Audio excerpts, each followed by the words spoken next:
అందరికీ నమస్కారాలు. మొట్టమొదటిసారిగా ఏదైతే బుడమేరు అండ్ కృష్ణా వరదల సందర్భంగా వచ్చినటువంటి విపత్తు రాష్ట్రాన్ని అతలాకుతలం చేసింది. నేను చాలా విపత్తులు చూశాను, కానీ అన్నింటికంటే ఇది ఒక యూనిక్. దానికి కారణం,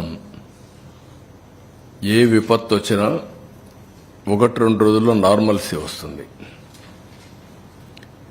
కానీ దీనివల్ల దగ్గర 7-8 రోజులు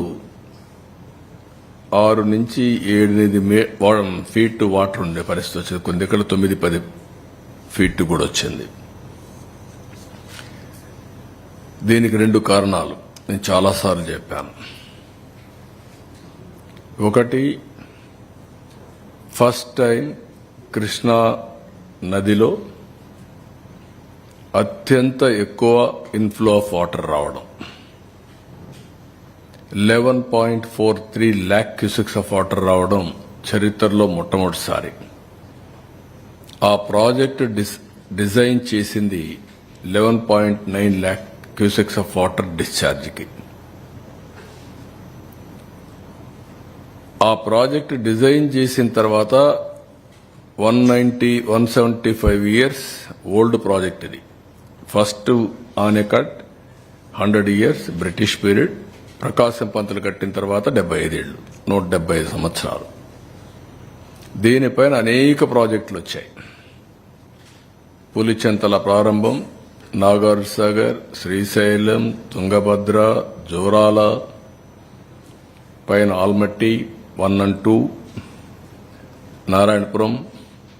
అదే మరి రాయలసీమ కొంత వాటర్ డైవర్ట్ చేయడం, తెలంగాణ కొంత వాటర్ డైవర్ట్ చేయడం, ఇవన్నీ చేసిన తర్వాత ఇంత పెద్ద ఎత్తున రావడం ఒక చరిత్ర.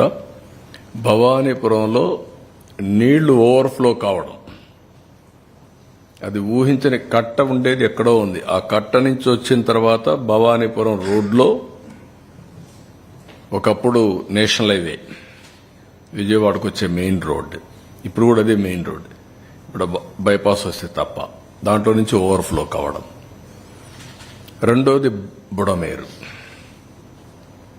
పాలకుల నిర్లక్ష్యం, వాళ్ళు చేసిన అవకతవకలు ఒక శాపంగా మారింది. ఆ రోజు బుడమేరు గాని తెలుగుదేశం ప్రభుత్వ హయాంలో పెట్టినటువంటి పనులు పూర్తి చేసుంటే మోడర్నైజేషన్లో ఈ ఇబ్బంది వచ్చేది కాదు. అది చేయకుండా బ్రీచ్ చేసిన కూడా క్లోజ్ చేయకుండా వదిలిపెట్టే పరిస్థితికి వచ్చారు. మూడోది, బుడమేరు పూర్తిగా దురాక్రమణలు, కబ్జాలు చేసే పరిస్థితికి వచ్చారు. నీళ్లు పోయే పరిస్థితి లేకుండా కడాన ఎన్ని విధాలుగా ఇబ్బంది పడాలనో అన్ని విధాలుగా ఇబ్బంది పడి మేము వచ్చిందే రేపు 20వ తారీఖు 100 రోజులు అవుతుంది. ఈ 100 రోజుల్లో ఇన్ని విపత్కరమైన పరిస్థితులు ఎదుర్కొంటూ ముందు పోయే పరిస్థితికి వచ్చాం. దీనికి యాడెడ్ మీరు చూస్తే వీళ్ళ నిర్లక్ష్యం, వీళ్ళ ఫోటోలు, వీళ్ళ పార్టీ కలర్ ఉండే బోట్లు, అవి కూడా ఒక్కొక్కటి 40 మెట్రిక్ టన్నుల బోట్లు, 3 బోట్లు వదిలిపెట్టారు. అవి వచ్చి నేరుగా కొట్టిన విధానం మీరు చూస్తే 11,43,000 క్యూసెక్స్ ఆఫ్ వాటర్ వచ్చే సమయంలో ఆ ఫ్లోలో వచ్చి, ఆ వెలాసిటీలో వచ్చి నేరుగా ఏదైతే ఉందో ఆ సపోర్టింగ్ కౌంటర్ వెయిట్ను కొట్టే పరిస్థితి వచ్చింది. దాంతో కౌంటర్ వెయిట్ ఇరిగిపోయే పరిస్థితి వచ్చే 2. మొన్నటి వరకు అవన్నీ రిపేర్లు చేశాం. అవి తీయడానికి ఎంత కష్టపడ్డారో మీరు చూశారు. రాష్ట్రంలో ఉండే గజ ఈతగాళ్లందరూ వచ్చి, అనుభవం ఉండేవాళ్ళు వచ్చి తీసినా తీయలేని పరిస్థితి, అంత వెయిట్ ఉన్నాయి నీళ్లు తగ్గిన తర్వాత.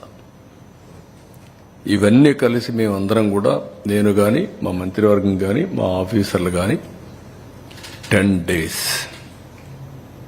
ఎప్పటికప్పుడు మేము పర్యవేక్షించాం. ముందు రోజు కూడా పర్యవేక్షించాం. నేను టెలికాన్ఫరెన్స్ ముందు రోజు పెట్టాను. మార్నింగ్, మధ్యాహ్నం, సాయంత్రం రివ్యూ చేసుకుంటూనే ఉన్నాం. మీరు ఎప్పుడు కూడా ఒక క్రైసిస్ వస్తే నేను చాలా అప్రమత్తంగా ఉంటాను. ఎక్కడ నిర్లక్ష్యం ఉండదు.